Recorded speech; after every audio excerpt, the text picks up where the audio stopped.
The master Prakash classes के YouTube channel में आप सभी भावी अध्यापकों का स्वागत है। आप लोग जो भी सुपर टेट की तैयारी में लगे हुए स्टूडेंट हैं उन सभी के लिए ये जो है प्रैक्टिस सेट रोज़ाना कराया जाता है। इसमें हम लोग सभी 150 प्रश्नों को कवर करते हैं और सभी पोर्शन वाइज जो है देखने के लिए आपको प्रश्नों को मिलेगा। जितने भी पोर्शन से आपका परीक्षा में प्रश्न बनता है वो सभी पोर्शन आपके लिए यहाँ पे लेकर हम लोग उपस्थित हैं और सभी प्रश्नों को आराम से करेंगे। ठीक, तो आप लोग फटाफट जुड़ जाइए और अन्य साथी को शेयर कर दीजिए जिससे कि उनको भी जुड़ सके हमारे साथ और प्रैक्टिस सेट का लाभ ले सके। तो चलिए देर नहीं लगाते हैं और लेते हैं प्रैक्टिस सेट का पहला प्रश्न। इसमें हिंदी का पहला पोर्शन जो है ये 1 से 2 प्रश्न आपको यहाँ गद्यांश से मिलेगा। ये गद्यांश है, आप लोग इसको पढ़ेंगे आराम से। उसके बाद जो है क्वेश्चन बनाने का प्रयास करेंगे। चलिए क्वेश्चन है, आप लोग को कमेंट बॉक्स में उत्तर लिखते रहना है साथ साथ में। चलिए उम्मीद है पढ़ लिए हैं, नहीं पढ़ पा रहे हैं तो वीडियो को रोक कर आराम से पढ़ सकते हैं। ठीक, चलिए उम्मीद है पढ़ लिए होंगे। यहाँ पे चलते हैं आगे, ये भी पढ़ लिए होंगे और पहला प्रश्न आपकी स्क्रीन पर ही आ गया। इसमें संवाद तभी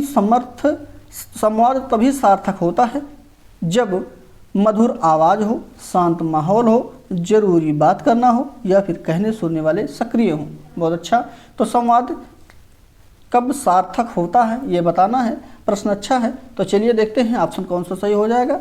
तो यहाँ पे यदि कहने वाला और सुनने वाला दोनों सक्रिय होते हैं तभी जो है संवाद सार्थक होता है। ऑप्शन नंबर डी बिल्कुल सही ऑप्शन यहाँ पे हो जाएगा और डी ऑप्शन सही होने के साथ बढ़ते हैं अगले प्रश्न की तरफ। अगला प्रश्न यानी दूसरा प्रश्न इसका है, जिसमें खामोशी ही बोलने लगती है, इससे क्या अभिप्राय है।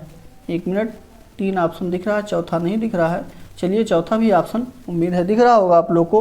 तो चलिए बताइए, खामोशी ही बोलने लगती है से अभिप्राय क्या है। तो इससे से जो अभिप्राय है गद्यांश में हम लोग पढ़े हैं, उससे अभिप्राय है कि जब कुछ बच्चे धीरे धीरे बोलना बंद कर देते हैं तो बाकी बच्चों को पता चल जाता है कि उन्हें भी शांत होना है। ऑप्शन नंबर सी बिल्कुल सही हो जाएगा। यही खामोशी ही बोलने लगती है का तात्पर्य है। ऑप्शन नंबर सी बिल्कुल सही हो जाएगा। और तीसरा प्रश्न आपकी स्क्रीन पर, इसमें जो मेहनत करते हैं वह सफल होते हैं, किस तरह का वाक्य है। जो मेहनत करते हैं वो सफल होते हैं, यह किस प्रकार का वाक्य है। मिश्र वाक्य है, संयुक्त वाक्य है, सरल वाक्य है या इनमें से कोई नहीं है।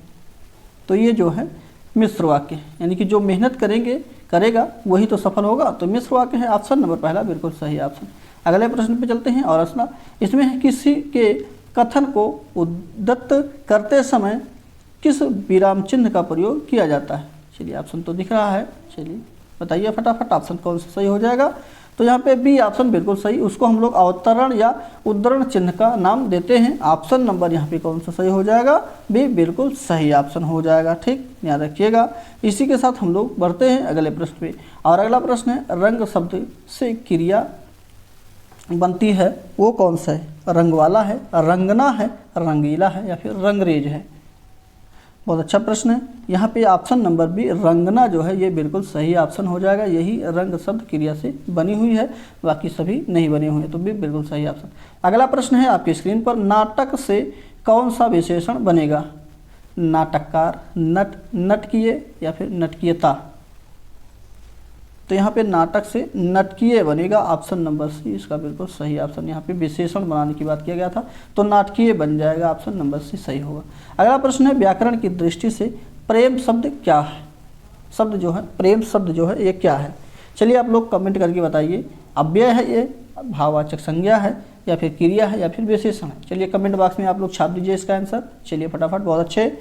यहाँ पे बात करते हैं भाववाचक संज्ञा की, तो ये प्रेम शब्द ये भाववाचक संज्ञा है। ऑप्शन नंबर भी बिल्कुल सही ऑप्शन हो जाएगा। और इसमें आपको बता दें कि जैसे जिन संज्ञा शब्दों में व्यक्ति, स्थान अथवा वस्तु के गुणों या दोष, दशा आदि अवस्था कुछ भी हो इसका बोध होता है तो वही भाववाचक संज्ञा होती है। तो प्रेम जो है ये आपके गुण के बारे में बताएगा। ठीक है, तो ये इसलिए ये क्या होगा, भाववाचक संज्ञा हो जाएगा। ऑप्शन नंबर भी बिल्कुल सही ऑप्शन। और इसी के साथ अगला प्रश्न है, इसमें है कि वह किधर गया। वाक्य में किधर जो शब्द लिखा गया है, ये किधर शब्द लिखा गया है, देखिए नीचे अंडरलाइन मैंने जिस पे किया है, ये किधर किस प्रकार का शब्द है। गुणवाचक विशेषण है, कालवाचक विशेषण है, प्रश्नवाचक विशेषण है या फिर उपयुक्त सभी। तो देखिए किधर जाने का तात्पर्य है कि पूछा जा रहा है, वो किधर गया, पूछा ही तो गया। तो यहाँ पे कौन सा सर्वनाम है ये, तो ये प्रश्नवाचक सर्वनाम है। ऑप्शन नंबर सी बिल्कुल सही ऑप्शन हो जाएगा। और इसी के साथ अगला प्रश्न है, उष्ण व्यंजन कौन से नहीं है, चलिए बताइए फटाफट।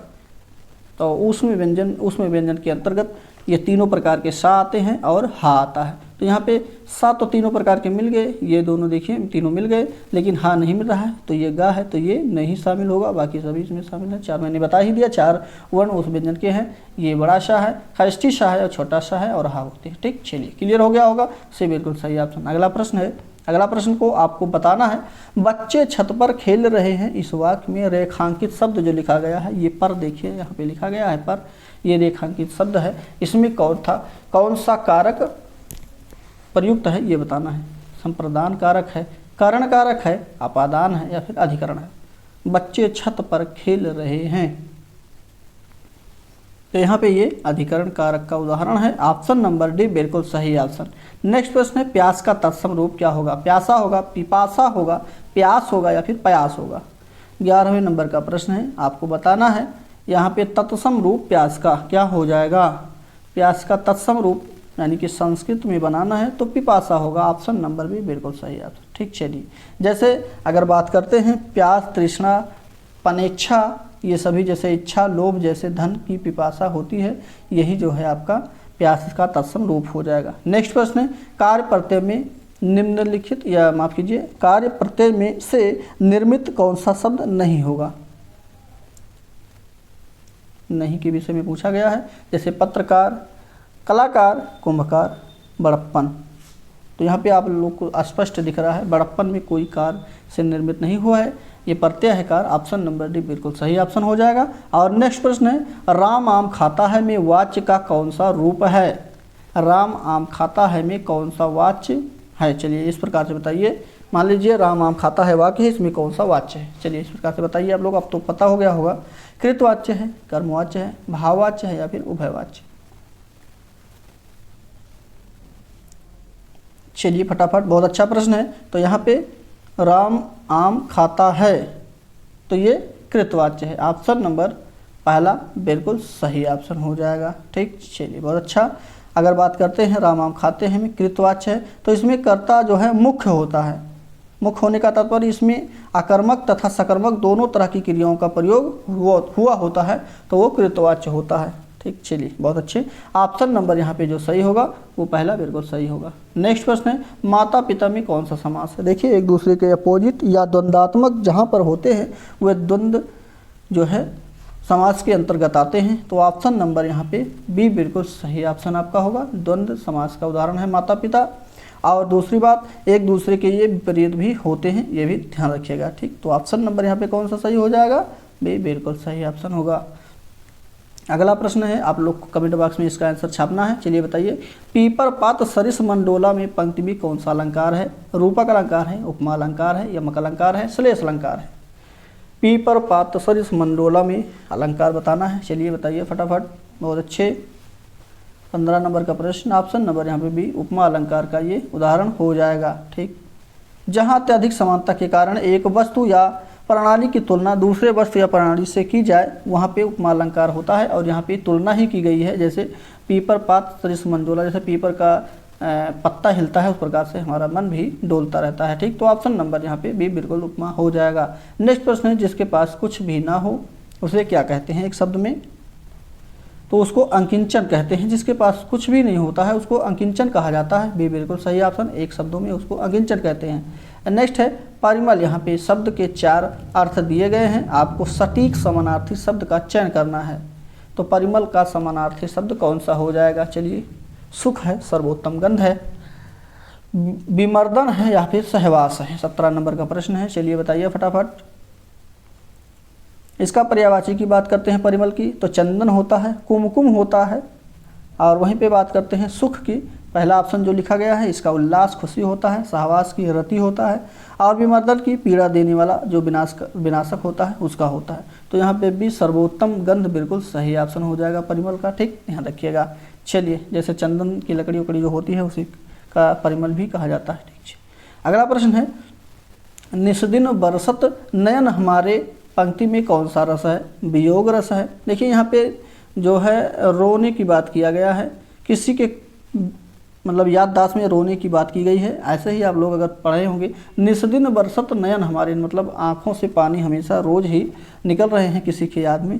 तो यहाँ पे जब याद की बात किया जा रहा है किसी भी चीज़ के, तो वहाँ पे वियोग हो जाएगा। ठीक, जैसे मान लेते हैं जब रावण ने जो है सीता का हरण करके लेकर गया था वहाँ पे क्या कहते हैं श्रीलंका में, तो वहाँ पर सीता माता की जो है नैने जो है आँखें जो हैं निस्दिन बरसत नयन, हमारे का तात्पर्य यही होगा कि वहाँ पे वो हमेशा रोती ही रहती थी, इस प्रकार से समझ सकते हैं। तो वहाँ पे वो वियोग में रो रही थी, तो वियोग श्रृंगार जो है रस यहाँ पे होगा। ऑप्शन नंबर पहला ही बिल्कुल सही हो जाएगा। ठीक, चलिए बढ़ते हैं हम लोग अगले प्रश्न पे। और अगला प्रश्न है, कवित्व रत्नाकर के रचयिता कौन है? ये तो कमेंट करके आप लोग को बताना है। चलिए बताइए, कवित्व जो रत्नाकर हैं उनका सेनापति के द्वारा जो रचना की गई है उसका रचना का नाम है सेनापति। ऑप्शन नंबर यहाँ पे कौन बी बिल्कुल सही ऑप्शन हो जाएगा। सेनापति रचना की रचयिता है। ठीक, बी ऑप्शन सही था। अगला प्रश्न है, विनय पत्रिका की रचना किस भाषा में हुई है? बहुत अच्छा प्रश्न है और ये इंपॉर्टेंट प्रश्न है। आप लोग नोटबुक पेन पे साथ में लिए हो तो नोट करके रखें। विनय पत्रिका की रचना जो है वो भाषा का नाम है ब्रजभाषा में की गई है। ऑप्शन नंबर भी बिल्कुल सही ऑप्शन। और इसके प्रमुख कवि तुलसीदास जी हैं। ठीक, ये भी ध्यान रखिएगा। और ये जो है 279 छंदों में रचा गया एक भक्ति काव्य है। ठीक, चलिए इसी के साथ बढ़ते हैं अगले प्रश्न में। और अगला प्रश्न आपका जो है ये इंग्लिश का पोर्शन है। इंग्लिश के पोर्शन में हम केवल आपको आंसर बताएंगे। यहाँ पे ये जो है कंप्रीहेंशन लिखा गया है, यानी पोइट्री लिखा गया है। इस पोइट्री को आप लोग यहाँ से पढ़ लेंगे पूरा, यहाँ से लेकर के यहाँ तक, उसके बाद आंसर बनाएंगे। चलिए कमेंट बॉक्स में आंसर दीजिए फटाफट।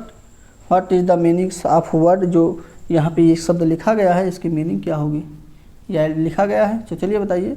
तो यहाँ पे इसका जो है अर्थ है वो कंसेंट है। ऑप्शन नंबर पहला बिल्कुल सही हो जाएगा। और अगला प्रश्न 22 नंबर का प्रश्न है। यहाँ पे फिल इन द ब्लैंक है, यहाँ पे आपको भरना है।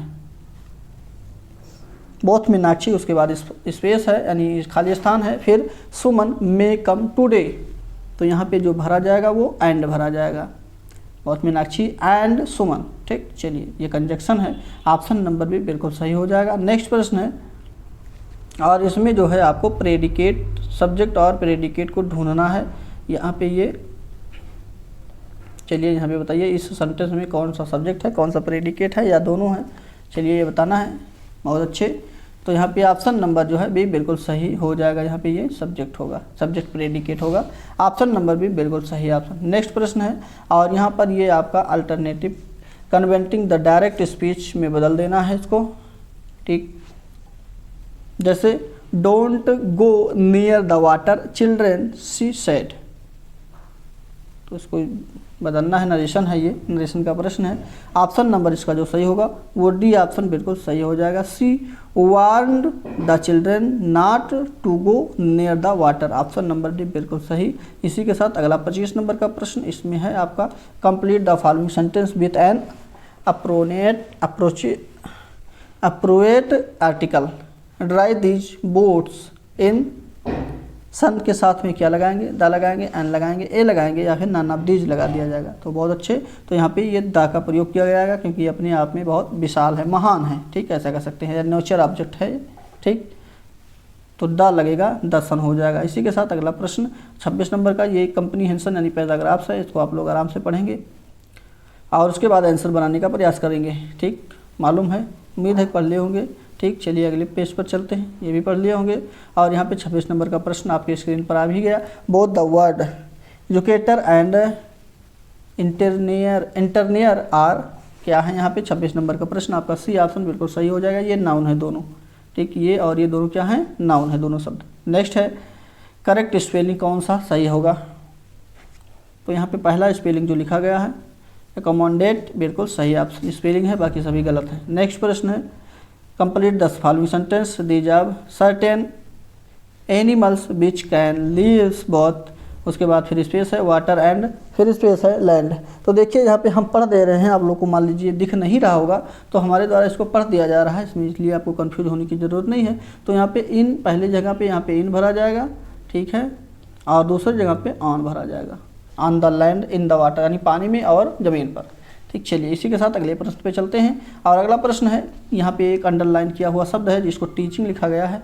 इसमें in a science with underline word, इसमें साइंस जो है अंडरलाइन वर्ड को क्या कहेंगे, चलिए बताइए फटाफट। तो यहाँ पे वर्बल नाउन कहेंगे, ऑप्शन नंबर पहला बिल्कुल सही ऑप्शन। इसी के साथ नेक्स्ट 30 नंबर का प्रश्न है, इसमें प्रीफिक्स कौन सा शब्द है जो प्रीफिक्स के रूप में जुड़ेगा तो शब्द बना देगा, सही शब्द का निर्माण कर देगा। तो यहाँ पे डे जुड़ जाएगा, ऑप्शन नंबर पहला बिल्कुल सही ऑप्शन। डे जनरेट हो जाएगा, अगर डे पहले जुड़ जाएगा यानी कि डी जब जुड़ जाएगा तो डे जनरेट हो जाएगा, डिप्रेस हो जाएगा, डिकम्पोज हो जाएगा, ठीक, तीनों बन जाएगा। ऑप्शन नंबर पहला बिल्कुल सही ऑप्शन। और यहाँ पे संस्कृत का भी क्वेश्चन आ गया है, इसमें भी हम लोग आंसर को बताएंगे, आप लोग मिलाते चलिए। चलिए 31 नंबर का प्रश्न की बात करते हैं, तो बी बिल्कुल सही ऑप्शन, यहाँ पे अभी हो जाएगा। संप्रति अव्यय का अर्थ होता है अभी। नेक्स्ट प्रश्न है, प्रत्येकम पद में कौन सी संधि है, तो इसमें जो संधि है वो आपका यण संधि है, ऑप्शन नंबर पहला ही सही हो जाएगा। नेक्स्ट प्रश्न है, पितृ शब्द का द्वितीय विभक्ति बहुवचन का रूप लिखना है, इसमें ऑप्शन कौन सा सही होगा, A B C D comment करके आप लोग बताइए, बहुत अच्छे। तो यहाँ पे सी ऑप्शन पितृन बिल्कुल सही ऑप्शन। अगला प्रश्न है, अध्यारोपा हम पद है, इसमें किस प्रकार का उपसर्ग का प्रयोग हुआ है, अभी, आ या फिर अध या फिर आदि। 34 नंबर में तो यहाँ पे आदि का प्रयोग हुआ है, अध्यारोपण में आदि का प्रयोग हुआ है, ठीक, ये उपसर्ग है और इसका प्रयोग हुआ है, ऑप्शन नंबर डी बिल्कुल सही ऑप्शन।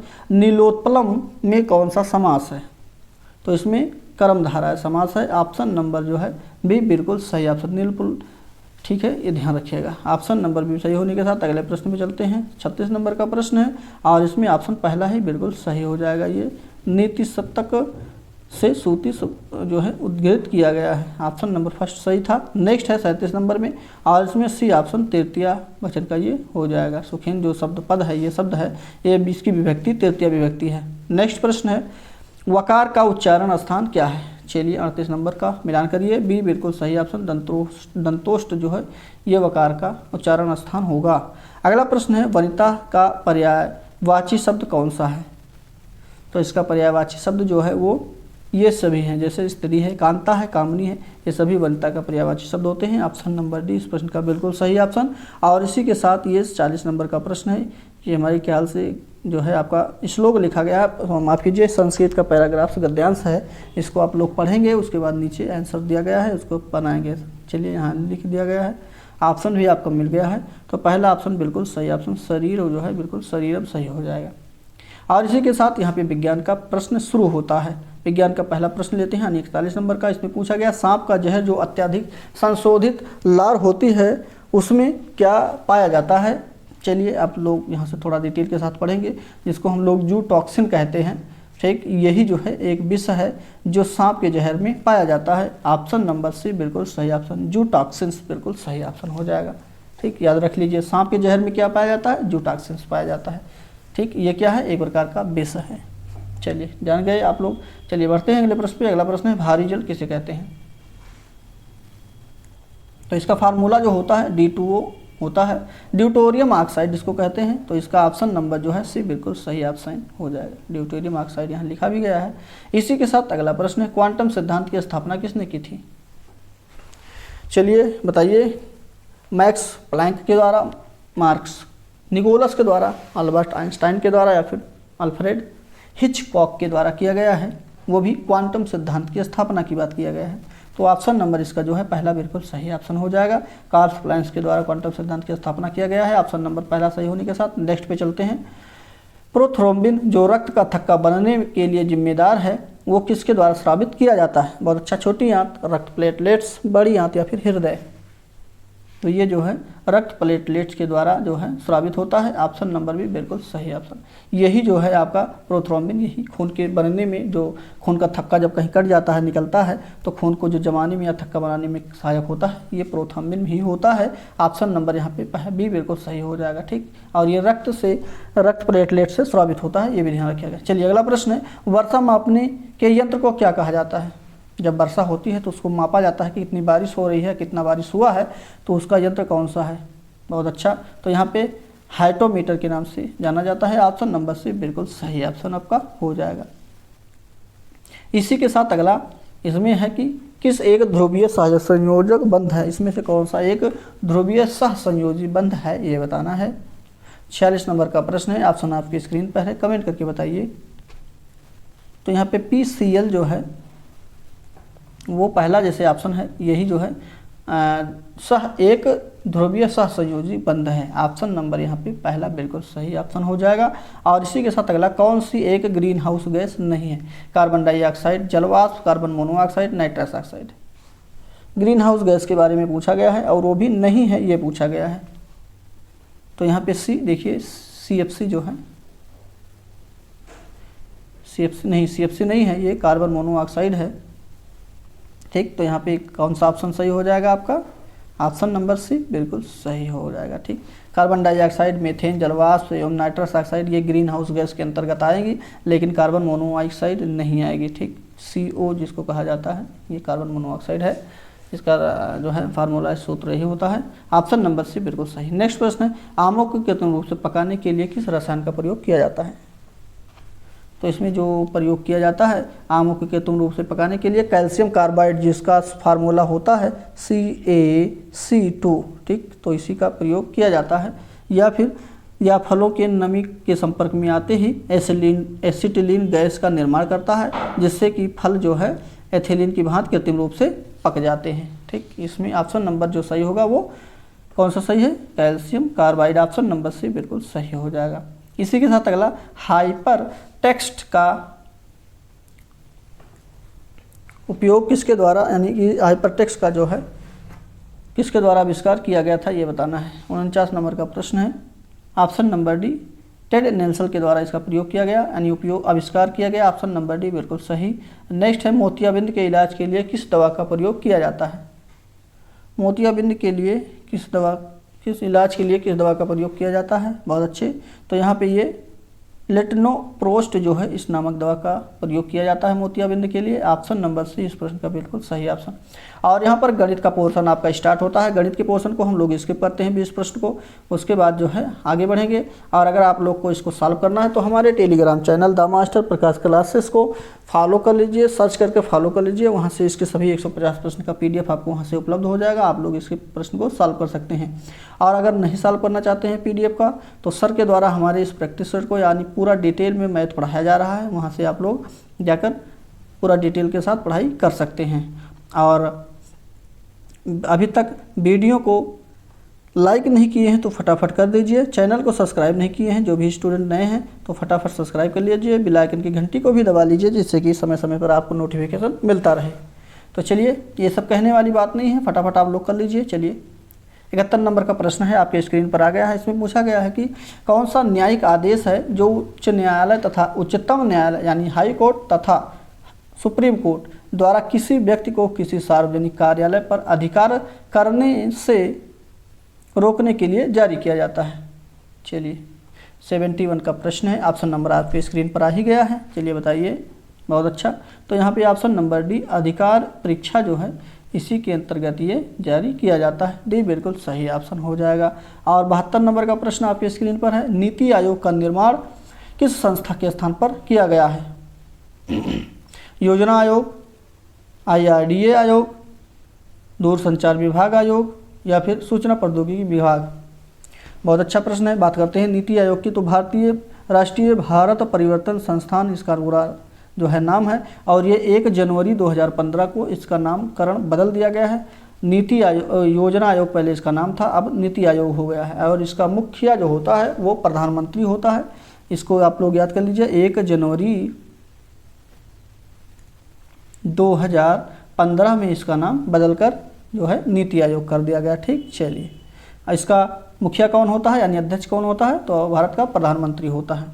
ठीक, चलिए, याद हो गया। अगला प्रश्न है, प्रांतों में द्वैध शासन किस अधिनियम द्वारा लागू किया गया था? तो यहाँ पे गवर्नमेंट ऑफ इंडिया एक्ट 1990 यानी 1919 द्वारा जो प्रांतों में द्वैध शासन लागू किया गया था, ये ऑप्शन बिल्कुल सही हो जाएगा, यानी पहला ही ऑप्शन बिल्कुल सही हो जाएगा। इसी के साथ अगला प्रश्न लेते हैं। और अगला प्रश्न है, तक्षशिला विश्वविद्यालय किन 2 नदियों के बीच में स्थित थी? तक्षशिला जो है किस 2 नदियों के बीच में स्थित थी? तो ये सिंधु झेलम है, झेलम रावी है, ब्यास सतलुज है या फिर सतलुज सिंधु है। बहुत अच्छा प्रश्न। 74 नंबर का ऑप्शन नंबर पहला है, सिंधु और झेलम के मध्य में स्थित थी। ऑप्शन नंबर पहला बिल्कुल सही ऑप्शन आपका हो जाएगा। और बात करते हैं इसके समय की, तो ये 1200 वर्ष पहले की बात है, ठीक। ये तब उपस्थित था, वर्तमान में ये इसको जो है नष्ट कर दिया गया है। तो ऑप्शन नंबर यहाँ पे कौन सा सही है? ऑप्शन नंबर पहला बिल्कुल सही है। नेक्स्ट प्रश्न है, भारत में बंजर भूमि का सबसे बड़ा हिस्सा किस राज्य का है? गुजरात का है, आंध्र प्रदेश, मध्य प्रदेश, राजस्थान। तो बंजर सबसे ज़्यादा कहाँ होगा? जहाँ पर आपका रेतीला जगह होगा या जो कह सकते हैं पहाड़ी होगा, कह सकते हैं रेगिस्तानी होगा। ऑप्शन नंबर डी रेगिस्तान यहीं पे है। और किस राजस्थान में कौन सा रेगिस्तान स्थित है? कमेंट करके आप लोग बताएंगे। चलिए कमेंट करिए फटाफट। अगला प्रश्न है, भारतीय स्वतंत्रता अधिनियम 1947 के पारित होते ही भारत तुरंत क्या बन गया? तो भारत तुरंत जो बन गया वो डेमोनियल राज्य बन गया। ऑप्शन नंबर डी बिल्कुल सही ऑप्शन। डेमोनियल राज्य का तात्पर्य है कि 1947 के जो स्वतंत्रता अधिनियम पारित हुआ था उसके अंतर्गत भारत डेमोनियल राज्य यानी औपनिवेशिक दर्जा इसे प्राप्त हो गया था। चलिए इसी के साथ अगले प्रश्न पे चलते हैं। अगला प्रश्न है, मिलान करना है स्तंभ 1 से स्तंभ 2 को मिलान करना है और नीचे आपका प्रश्न भी दिया गया यानी ऑप्शन भी दिया गया है। चलिए मिलान कर लेते हैं। तो यहाँ पे पहले को जो है मिलान करेंगे, बृहदेश्वर मंदिर जो है ये तमिलनाडु में स्थित है, ठीक। वहीं पे दिलवाड़ा का मंदिर जो है, दिलवाड़ा का मंदिर ये राजस्थान में स्थित है। नेक्स्ट है लिंगराज का मंदिर, और लिंगराज का मंदिर जो है ये आपका ओडिशा में स्थित है। और यहीं पे हम्पी स्मारक का समूह ये कर्नाटक में स्थित है। तो चलिए देख लेते हैं किससे कौन सा ऑप्शन मिल रहा है। एक बी सी, अच्छा हाँ ठीक, ये सी मिल रहा है। देखिए मिलान कर लीजिए, सी बिल्कुल सही ऑप्शन इसका होगा। इसी के साथ अगला प्रश्न है, संविधान सभा के अध्यक्ष माफ़ कीजिए संविधान सभा के संबंध में कौन सा कथन सही है? अच्छा यहाँ पे नीचे कथन यानी ऑप्शन दिया गया है। जैसे पहला कथन है, वह वयस्क मताधिकार पर अधिक आधारित थी, प्रत्यक्ष निर्वाचन से गठित हुई थी, वह बहुदलीय निकाय थी, या फिर वह कई समितियों के माध्यम से काम करती थी। 78 नंबर का प्रश्न है, कमेंट करके आप लोग बताइए। ऑप्शन नंबर यहाँ पे सी बिल्कुल सही ऑप्शन हो जाएगा। 1, 3 और 4 बिल्कुल सही, 2 बिल्कुल गलत था, बाकी सभी सही है। सी सही होने के साथ अगले प्रश्न पे चलते हैं। और अगला प्रश्न आपके स्क्रीन पर, इसमें पूछा गया है किस अनुच्छेद के तहत अनुच्छेदों को आपातकाल के दौरान स्थगित नहीं किया जाता है? वो कौन सा अनुच्छेद है जो आपातकाल के समय भी उसको स्थगित यानी रोका नहीं जाता है, वो कौन सा है? बहुत अच्छे ऑप्शन बात करते हैं तो यहाँ पे भी बिल्कुल सही ऑप्शन आपका हो जाएगा। अनुच्छेद 20 और 21 को नहीं रोका जाता है, भी बिल्कुल सही ऑप्शन। और ये भारत के जो मूल निवासी हैं उनके लिए ये लागू होता है, ना कि अन्य लोगों के लिए। इसी के साथ अगला प्रश्न है, मसाई किस देश की जनजाति है? Kenya, Germany, Australia, Bharat. तो ये जो है केन्या की जनजाति है। ऑप्शन नंबर पहला बिल्कुल सही। अब मसाई जो है यहीं की जनजातियाँ हैं। नेक्स्ट है, ये कौशल विकास से प्रश्न है 81 से 90 नंबर तक। इसमें हम लोग 81 नंबर को देखते हैं। तो इसमें लिखा गया है, कौन सा समझ के लिए शिक्षण को प्रदर्शित नहीं करता है? चलिए उम्मीद है कि आपको ऑप्शन भी दिख रहा होगा। तो समझ के लिए कौन सा प्रदर्शन नहीं करता है? चलिए दिख रहा है, तो यहाँ पे देखिए ऑप्शन पढ़िए फटाफट। चलिए कमेंट करके बताइए आंसर कौन सा सही है। बहुत अच्छे। और वीडियो अच्छा लग रहा हो तो आप लोग लाइक बिल्कुल कर दीजिए। तो बी ऑप्शन बिल्कुल सही ऑप्शन। विद्यार्थियों को एकांकी तथ्यों और प्रक्रियाओं को याद करने के योग्य बनाना ही इसके समझ के प्रदर्शन नहीं है, क्योंकि ये याद कराने वाली बात जहाँ आती है ये गलत हो जाता है। तो ऑप्शन नंबर यहाँ प्रदर्शित नहीं करता है, तो भी बिल्कुल सही है। नेक्स्ट प्रश्न है, और इसमें पूछा गया है कि किस कथन को सीखने के लक्ष्य के रूप में नहीं माना जा सकता है? चलिए देख लेते हैं ये कौन सा ऑप्शन इसका होगा। तो यहाँ पे व्यवहार का अध्ययन सीखना है, ये नहीं माना जा सकता, बाकी सभी हैं। तो ऑप्शन नंबर पहला ही सही हो जाएगा इसका, ठीक। क्योंकि व्यवहार का अध्ययन सीखना है, किसी भी प्रकार से सीखने का लक्षण ये नहीं होता है। नेक्स्ट प्रश्न है आपका, इसमें क्रिस्टीना अपनी कक्षा को क्षेत्र भ्रमण पर ले जाती है और वापस आने पर अपने विद्यार्थियों के साथ भ्रमण पर चर्चा करती है। तो यह किस ओर संकेत कर रही है? बहुत अच्छा प्रश्न है। ये सीखने का, जो बच्चे वहाँ गए थे सीखे थे, उसका ये आकलन कर रही है, असेसमेंट कर रही है। ऑप्शन नंबर सी इस प्रश्न का बिल्कुल सही ऑप्शन हो जाएगा। और अगला प्रश्न है 84 नंबर का प्रश्न। इसमें कौन सा कथन सीखने के बारे में सही है? अभी तक नहीं सही था सीखने के बारे में, अब सही कौन सा है ये पूछा गया है। चलिए 84 नंबर का प्रश्न आपको दिख रहा है, नहीं दिख रहा होगा तो आप लोग मोबाइल की क्वालिटी को थोड़ा उच्च कर लीजिए, स्पष्ट दिखने लगेगा। तो 84 नंबर का ऑप्शन नंबर डी यहाँ पे, सीखना उस वातावरण में प्रभावी होता है जो संवेगात्मक रूप से सकारात्मक हो और शिक्षार्थियों को संतुष्ट करने वाला हो। ऑप्शन नंबर डी इस प्रश्न का बिल्कुल सही ऑप्शन हो जाएगा। इसी के साथ बढ़ते हैं अगले प्रश्न पे, और अगला प्रश्न 85 नंबर का है। इसमें मूल्यांकन का मुख्य उद्देश्य क्या होना चाहिए? बहुत अच्छे प्रश्न है, बताइए फटाफट कौन सा ऑप्शन सही हो जाएगा। तो मूल्यांकन का मुख्य उद्देश्य क्या होना चाहिए, 85 नंबर का प्रश्न है। तो यहाँ पे जो कमियां का निदान तथा उपचार हो, जहाँ पे वही जो है मूल्यांकन का सही अर्थ होता है। ऑप्शन नंबर 85 का डी बिल्कुल सही ऑप्शन हो जाएगा। तो यहाँ पे ऑप्शन नंबर डी यानी विद्यार्थियों की उपलब्धि को मापना ही सही मूल्यांकन होता है। एक मिनट डी नहीं सही होगा यहाँ पे, मैंने अभी पूरा दूसरा और क्या कह दिया, दूसरा लगा दिया। यहाँ पे मैंने बोला सीखने में होने वाली कमियाँ और कमियों का निदान और उपचार जो करना होता है, यही मूल्यांकन का उद्देश्य होना चाहिए। ऑप्शन नंबर बी बिल्कुल सही है। ठीक, चलिए बहुत अच्छे। अगला प्रश्न है, डाल्टन शिक्षण विधि का विकास किसने किया था? फ्रोबेल ने, W.H. किलपैट्रिक ने, मिस हेलेन पार्खस ने, या फिर डाल्टन ने? तो ये डाल्टन के द्वारा किया गया है। डाल्टन शिक्षण प्रणाली, इन्हीं के नाम पर ये प्रणाली है। ऑप्शन नंबर डी बिल्कुल सही, इसमें कोई सोचने विचारने वाली बात ही नहीं थी, ये ऑप्शन सीधा सीधा मिल ही रहा था। नेक्स्ट प्रश्न है, शिक्षा भारत में शिक्षा प्रणाली किस प्रकार की है या क्या करती है? तो इसमें जो है ये आपका रोजगार के लिए तैयार करती है। ऑप्शन नंबर बी बिल्कुल सही ऑप्शन होगा। नेक्स्ट प्रश्न है, भारत की बात किया गया है यहाँ पे, शिक्षा प्रणाली किस प्रकार की है? तो ये शिक्षार्थियों के या विद्यार्थियों को जो है रोजगार के लिए शिक्षित करती है, यानी बनाती है। अच्छा, अगला प्रश्न आ गया है और इसमें है, एक अच्छा अध्यापक विद्यार्थियों के मध्य बढ़ावा देता है। किस चीज़ की बढ़ावा देता है या क्या बढ़ावा देता है? तो चलिए ऑप्शन देखिए, प्रतियोगिता की भावना को, सहयोग की भावना को, प्रतिद्वंदात्मक की भावना को, या फिर तटस्थता की भावना को? तो प्रतियोगिता तो गलत है, नेक्स्ट सहयोग कह सकते हैं, तो बी ऑप्शन बिल्कुल सही ऑप्शन यहाँ पे होगा। प्रतिद्वंदात्मक मतलब झगड़ा लड़ाई की भावना, ये गलत है। तटस्थ यानी किसी भी काम को करते रहने की, तो ये भी जो है सही नहीं है। तो यहाँ पे सहयोग की भावना बिल्कुल सही ऑप्शन आपका होगा। और इसी के साथ अगला प्रश्न लेते हैं, इसमें है प्रबंधन की विशेषता कौन सी नहीं है? तो यहाँ पे डी जो है व्यवहारिक होता है, यही इसकी विशेषता नहीं है, बाकी सभी इसकी विशेषता है। ऑप्शन नंबर डी इस प्रश्न का बिल्कुल सही ऑप्शन। अगला प्रश्न है, बच्चा किस प्रकार से सीखता है? पुस्तकें पढ़कर, परिचर्चा द्वारा, प्रश्न पूछकर, या उपयुक्त सभी? तो बात करते हैं बच्चे के सीखने की, तो उपयुक्त सभी के प्रकार से ये सीखता है, डी बिल्कुल सही ऑप्शन। अगला पोर्शन बाल मनोविज्ञान का आ गया है, आप लोग को बताइए। इसका पहला प्रश्न भी आपके स्क्रीन पर है। स्पेस है, यानी कि किसके अनुसार ये कहा गया है कि बालक का विकास, क्या हो रहा है भाई, किसके अनुसार कहा गया है कि बालक का विकास आनुवांशिकता और वातावरण का गुणनफल होता है? बहुत अच्छा प्रश्न है। वुडवर्थ का है, गैरेट का है, हॉलैंड का है, या फिर थॉर्नडाइक का है? तो ये जो है वुडवर्थ का कथन है, इन्हीं के द्वारा कहा गया है बालक का विकास जो होता है वो आनुवांशिकता तथा वातावरण का गुणनफल होता है। यानी आनुवांशिकता 50% होती है, वातावरण का भी 50% असर होता है, और दोनों का गुणनफल जो होता है यही बालक का विकास का जरिया है। ऑप्शन नंबर पहला वुडवर्थ के द्वारा ये कहा गया है। नेक्स्ट प्रश्न है, अधिगम के प्रयत्न व भूल के सिद्धांत के प्रतिपादक कौन है? ये तो ये है, सभी को मालूम है, ये थॉर्नडाइक है। ऑप्शन नंबर सी बिल्कुल सही। नेक्स्ट, अधिगम क्रिया प्रसूति का प्रबंधन का सिद्धांत किसने दिया गया है? ये भी जी प्रश्न है, आप लोग पढ़े होंगे। तो ये जो है स्किनर के द्वारा कहा गया है। अधिगम की क्रिया प्रसूत अनुबंधन सिद्धांत मनोवैज्ञानिक B.F. स्किनर इनका पूरा नाम है, इन्हीं के द्वारा इस सिद्धांत को दिया गया है। ठीक, और इसमें क्या कहा गया है कि इसके अनुसार ये होता है कि इसमें किसी एक ही क्रिया को बार बार करने में व्यक्ति जो परिपक्वता आ जाती है, व्यक्ति जैसे आप ही कोई पाठ अगर बार बार पढ़ते हैं तो उसमें आप एकदम अच्छे तरह से परिपक्व हो जाएंगे।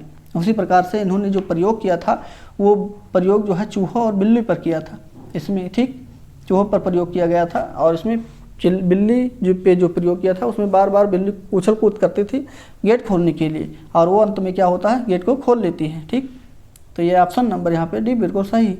अगला प्रश्न है, मानव विकास किस प्रकार से होता है? मात्रात्मक, गुणात्मक, कुछ सीमा तक अमापनीय, या फिर ए और बी दोनों? तो यहाँ पे डी बिल्कुल सही ऑप्शन। ये मानव विकास जो होता है वो ए और बी दोनों प्रकार से होता है। अगला प्रश्न है, पढ़ाते समय समान कक्षा में अध्यापक का सबसे अधिक ध्यान किस मनोवैज्ञानिक तथ्य पर होना चाहिए?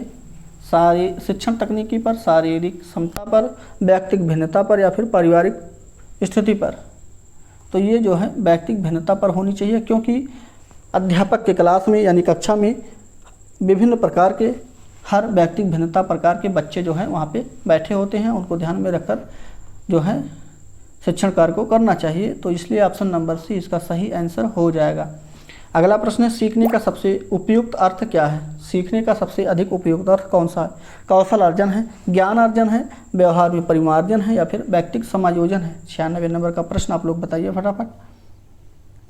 ऑप्शन नंबर सी बिल्कुल सही हो जाएगा। यहाँ पे व्यवहार में परिमार्जन जो है यही सबसे उपयुक्त अर्थ है। अगला प्रश्न है, सीखते हुए ज्ञान, कौशल या विषय का अन्य परिस्थिति में प्रयोग करने को क्या कहते हैं? प्रेरणा, सीखने का हस्तांतरण। ये तो इजी प्रश्न है। यहाँ पे जैसे आप मान लीजिए साइकिल चलाना जानते हैं, तो साइकिल चलाने के साथ साथ आप मोटरसाइकिल भी चला लेते हैं, तो ये ही आपका सीखने का स्थानांतरण होता है। यह सीखने का क्या कहलाता है?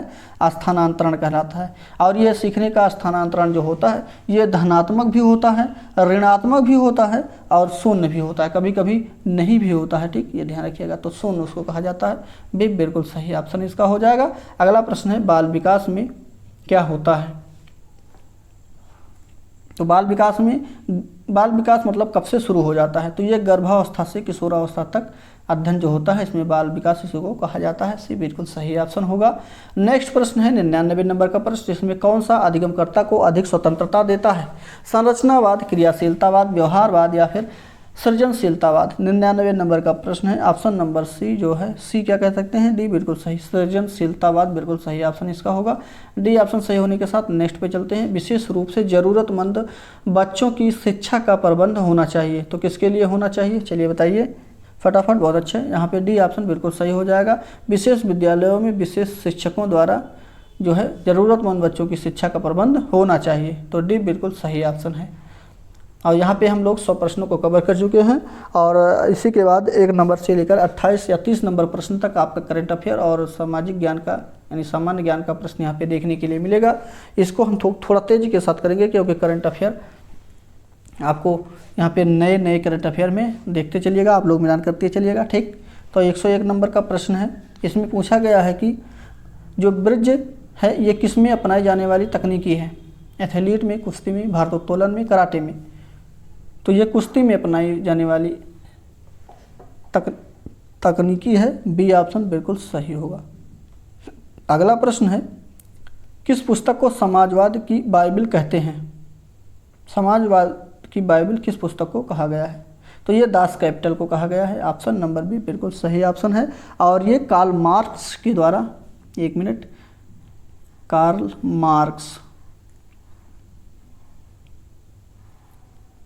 क्या लिख रहे हैं भाई? कार्ल मार्क्स लिखिए। ठीक, मार्क्स के द्वारा जो है इसको लिखी गई है 1867 ईस्वी में। ठीक, याद रखिएगा। चलिए, मजदूर वर्ग और शोषण वर्ग से मुक्ति दिलाने वाले के बारे में इसमें लिखा गया है, ये भी ध्यान रखिएगा। चलिए, अच्छा प्रश्न था, मंदिरों का शहर किसे कहा जाता है? तो मंदिरों का शहर जो है मदुरई को कहा जाता है। ऑप्शन नंबर पहला बिल्कुल सही। नेक्स्ट है, सुनीता विलियम कौन थी? बहुत अच्छा, ये सभी जी प्रश्न है। यहाँ पे ऑप्शन नंबर पहला, ये अंतरिक्ष यात्री है। ऑप्शन नंबर फर्स्ट बिल्कुल सही। भारतीय मूल की थी सुनीता विलियम्स, भारतीय मूल की थी, लेकिन गई थी अमेरिका की तरफ, नासा वाले की तरफ से। ठीक, ये याद रखिएगा। चलिए, अगला प्रश्न है, सुप्रसिद्ध पुस्तक काबुलीवाला के लेखक कौन है? तो इसके लेखक जो हैं वो लेखक रविंद्रनाथ टैगोर जी हैं। ऑप्शन नंबर भी बिल्कुल सही ऑप्शन। अगला प्रश्न है, कि दुग्ध के अग्रणी उत्पादकों के में सही क्रम यानी सही अवरोही क्रम कौन सा है? अवरोही का क्रम का तात्पर्य है कि सबसे बड़ा कौन है, उसके बाद उससे छोटा, उसके बाद उससे छोटा, उसके बाद उससे छोटा। चलिए बताइए फटाफट। 106 नंबर का प्रश्न है। ऑप्शन नंबर यहाँ पे भी बिल्कुल सही ऑप्शन। यहाँ पे भारत सबसे ज़्यादा उत्पादन करता है, उसके बाद अमेरिका, उसके बाद चाइना, फिर रूपी। ठीक, तो ऑप्शन नंबर यहाँ पे जो सही है भी बिल्कुल सही ऑप्शन होगा। अगला प्रश्न है, पंडित भीमसेन जोशी किस क्षेत्र से संबंध रखते हैं? तो इनका संबंध जो है वो शास्त्रीय संगीत से है। सी बिल्कुल सही ऑप्शन। नेक्स्ट है, संयुक्त राष्ट्र सुरक्षा परिषद में 10 अस्थायी सदस्यों का कार्यकाल कितना होता है? देखिए, अस्थायी सदस्य जो होते हैं उनका कार्यकाल प्रत्येक 2 वर्ष तक होता है, यानी 2 वर्ष में ये बदलते रहते हैं। तो ऑप्शन नंबर यहाँ पे जो सही है वो ऑप्शन नंबर आपका डी बिल्कुल सही है। और अस्थायी सदस्यों की कार्यकाल जो होती है वो कितने साल होती हैं? वो जो भी होता है आप लोग कमेंट करके बताएंगे। चलिए, थोड़ा ध्यान नहीं आ रहा हमको, नेक्स्ट पे चलते हैं। जुरासिक पार्क जो है ये कहाँ पर है? तो जुरासिक पार्क जो है एक उच्च तकनीकी की फिल्म है ये। अच्छा, यहाँ पे देखिए, ये जुरासिक पार्क देखे होंगे सभी लोग, तो ये एक उच्च तकनीकी की फिल्म है। ऑप्शन नंबर जो है डी, सी बिल्कुल सही ऑप्शन है। इसमें जो है इसका निर्माण जो है 1993 में किया गया था, यानी इस फिल्म का जो है बनाया गया था 1993 में। इसी के साथ अगला प्रश्न है, कौन सी सीमा रेखा रेड क्लिफ रेखा कहलाती है? रेड क्लिफ कौन सी सीमा रेखा कहलाती है? तो ये जो है भारत और पाकिस्तान की जो सीमा रेखा है ये रेड क्लिफ के नाम से जानी गई है। ऑप्शन नंबर सी बिल्कुल सही ऑप्शन।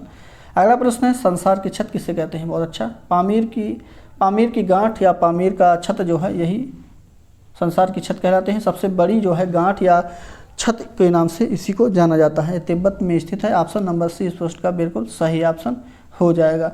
और इसके साथ साथ अगले प्रश्न पे चलते हैं, प्रिंस ऑफ वेल्स कप किस खेल से संबंधित है? तो ये जो संबंधित है वो गोल्फ से संबंधित है, बी बिल्कुल सही ऑप्शन। नेक्स्ट प्रश्न, विवेकानंद शिला स्मारक कहाँ पर स्थित है? तो ये कन्याकुमारी में स्थित है। ऑप्शन नंबर डी बिल्कुल, कन्याकुमारी तमिलनाडु में, हाँ तमिलनाडु में स्थित है। तो ऑप्शन नंबर कौन सा सही होगा? डी बिल्कुल सही ऑप्शन। नेक्स्ट है, रोल इन शब्द किस में प्रयोग होता है? तो ये जो प्रयोग होता है हॉकी में प्रयोग होता है, सी बिल्कुल सही ऑप्शन। अगला है, BRICS New Development Bank NDB जिसको कहते हैं का मुख्यालय कहाँ पर स्थित है? तो एनडीबी का मुख्यालय शंघाई में स्थित है। ऑप्शन नंबर पहला ही इस प्रश्न का बिल्कुल सही ऑप्शन हो जाएगा। और इसी के साथ नेक्स्ट प्रश्न है, चिपको आंदोलन किससे संबंधित है? चलिए, बहुत अच्छे, बात करते हैं चिपको आंदोलन की। तो ये वृक्षों को काटने से बचाने से संबंधित है। यह दक्षिण भारत के अपिको आंदोलन इसी प्रकार से चलाया गया था। तो यहाँ पे ऑप्शन नंबर बी बिल्कुल सही, वृक्षों को काटने से बचाना ही चिपको आंदोलन का मुख्य लक्ष्य था। अगला प्रश्न है, उबेर कप किस खेल से संबंधित है? तो ये जो संबंधित है बैडमिंटन से संबंधित है। ऑप्शन नंबर सी बिल्कुल सही। नेक्स्ट प्रश्न है, गांधी जी को प्रभावित करने वाली पुस्तक अनटू द लास्ट के लेखक कौन है? तो रस्किन बॉन्ड हैं। ऑप्शन नंबर डी बिल्कुल सही ऑप्शन। अगला प्रश्न है, कौन सा राष्ट्रीय राजधानी नहीं है? Islamabad, London, New York, Paris.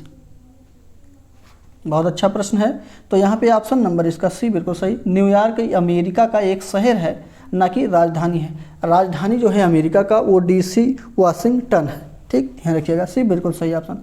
Islamabad America का है, लंदन जो है ये ब्रिटेन का है, वहीं पेरिस जो है फ्रांस की है। ठीक, याद रखिएगा। चलिए बढ़ते हैं अगले प्रश्न पे। अगला प्रश्न है, स्कोडा जिसने बाजार में अपनी सेडान रैपिड उतारी मूलतः किस देश के ऑटोमोबाइल निर्माता हैं? ये जापान, फ्रांस, दक्षिण कोरिया, चेक गणराज्य। तो यहाँ पे ऑप्शन नंबर डी इस प्रश्न का बिल्कुल सही ऑप्शन। चेक गणराज्य का ये ऑटोमोबाइल निर्माता है, कंपनी है, बिल्कुल सही ऑप्शन डी चेक गणराज्य हो जाएगा। अगला प्रश्न है, सत्रिया किस राज्य का शास्त्रीय नृत्य है?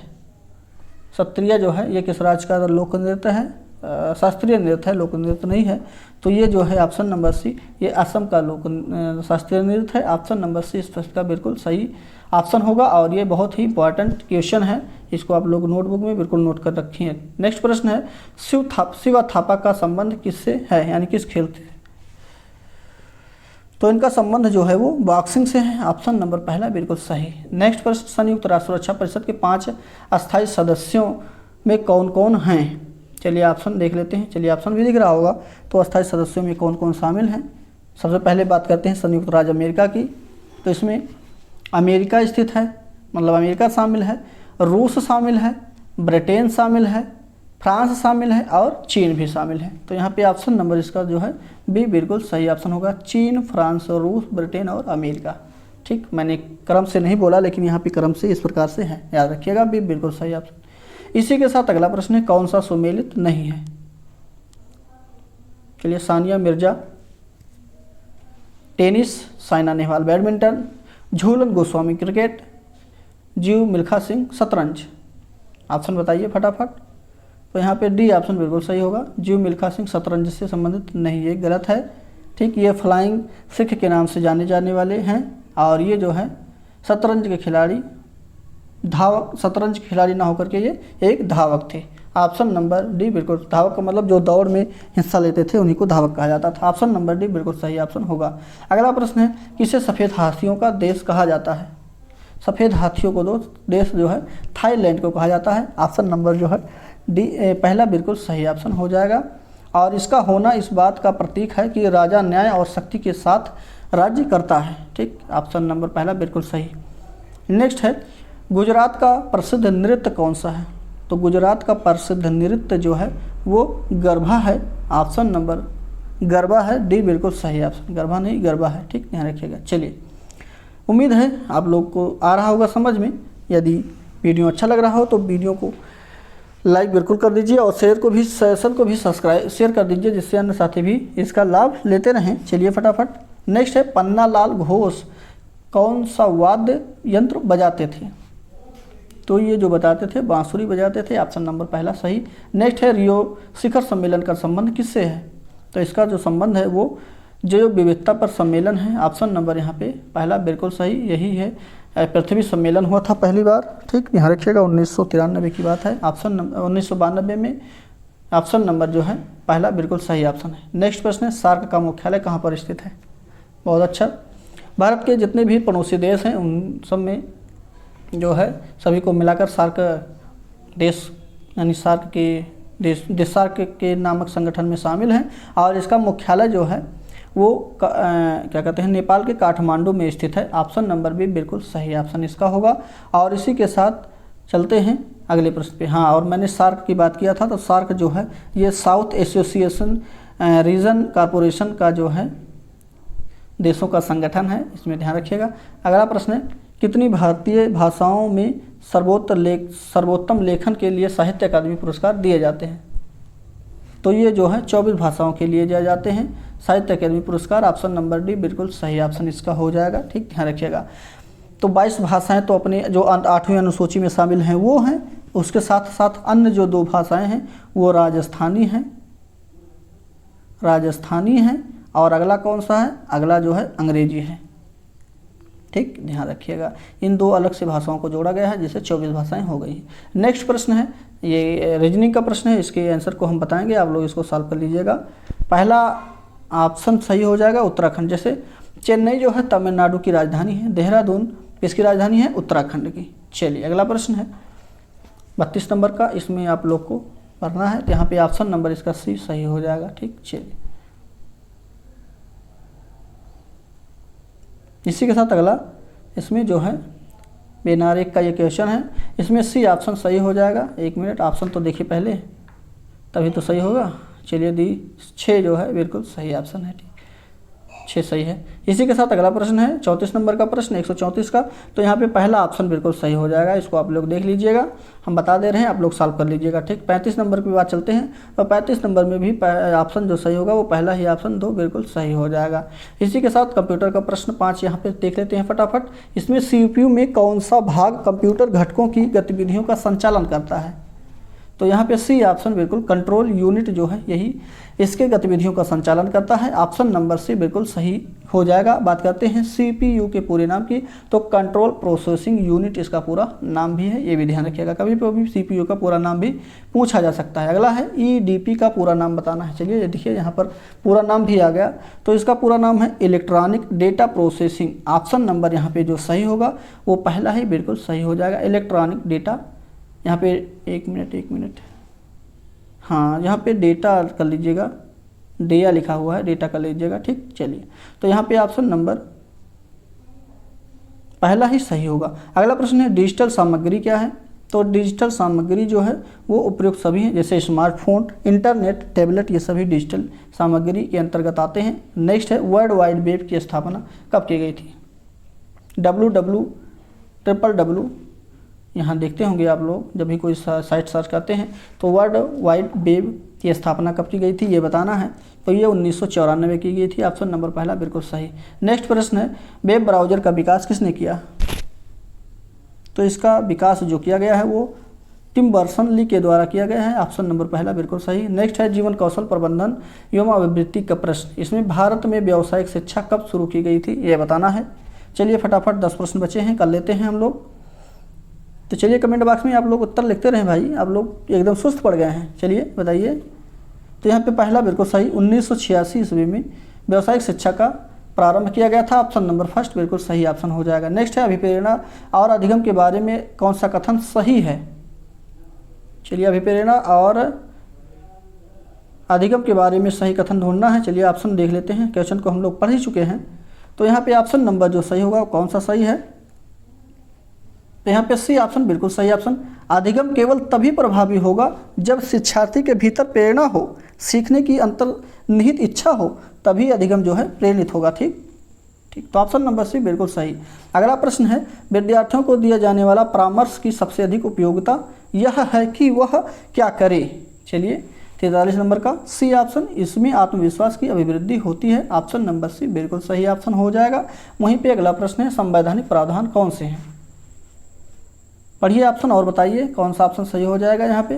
तो सी ऑप्शन इस प्रश्न का बिल्कुल सही, ए और बी दोनों सही हैं। जैसे संविधान में नागरिकों के मौलिक अधिकार, संविधान में शिक्षा संबंधी प्रावधान, ये सभी संवैधानिक प्रावधान के अंतर्गत आएंगे। तो ऑप्शन नंबर ए और बी दोनों यानी कि सी बिल्कुल सही ऑप्शन हो जाएगा। नेक्स्ट प्रश्न है, प्राथमिक विद्यालय शिक्षक को अपने शिक्षार्थियों को अभिप्रेरित करने के लिए किस रणनीति को अपनाना चाहिए। 45 नंबर का प्रश्न आपके स्क्रीन पर है और ऑप्शन भी देखिए हम दिखाने का पूरा प्रयास कर रहे हैं, शायद आप लोग को दिख भी रहा है। तो चलिए बताइए ऑप्शन कौन सा सही हो जाएगा। तो यहाँ पे सी ऑप्शन बिल्कुल सही हो जाएगा। बच्चों को उनकी रुचियों के अनुसार अपने लक्ष्य निर्धारित करने और उन्हें पाने के लिए उद्यम में जो सहायता करना होता है, यही इनके प्रेरित करने में जो है रणनीति अपनाने की कोशिश करनी चाहिए। ऑप्शन नंबर सी बिल्कुल सही ऑप्शन इस प्रश्न का है। और यहीं पे बात करते हैं अगले प्रश्न की। और अगला प्रश्न, वर्तमान में मौलिक कर्तव्यों की संख्या कितनी है। यहाँ पे वर्तमान में किया गया है, तो चलिए बताइए फटाफट। बहुत अच्छा प्रश्न है। वर्तमान में मौलिक कर्तव्यों की संख्या 11 है, लेकिन जब संविधान में लिखा गया था तो कोई भी नहीं था, लेकिन इसको जो है सरदार स्वर्ण सिंह समिति के तहत मूल कर्तव्यों को 10 रखा गया था, लेकिन एक और जुड़ गया जो भी शिक्षा का सर्व शिक्षा अभियान के तहत माता पिता का अधिकार जो है मूल कर्तव्य है कि वो अपने बच्चों को पढ़ाएं लिखाएं, ये लाकर इसमें जोड़ दिया गया है। ठीक, तो यहाँ पे ऑप्शन नंबर पहला 11 बिल्कुल सही ऑप्शन होगा। नेक्स्ट है, दंड के प्रमुख सिद्धांत कौन है। तो दंड के प्रमुख सिद्धांत जो हैं वो उपयुक्त सभी जैसे प्रतिरोधात्मक हैं, प्रतिकारात्मक हैं, सुधारात्मक हैं। तो ऑप्शन नंबर डी बिल्कुल सही ऑप्शन। और इसी के साथ 48 नंबर का प्रश्न है। पहले प्रश्न को हम लोग पढ़ेंगे, जिसमें लिखा गया है कि शिक्षार्थी तब तक नहीं सीख सकते जब तक, पहला ऑप्शन यहाँ पे है।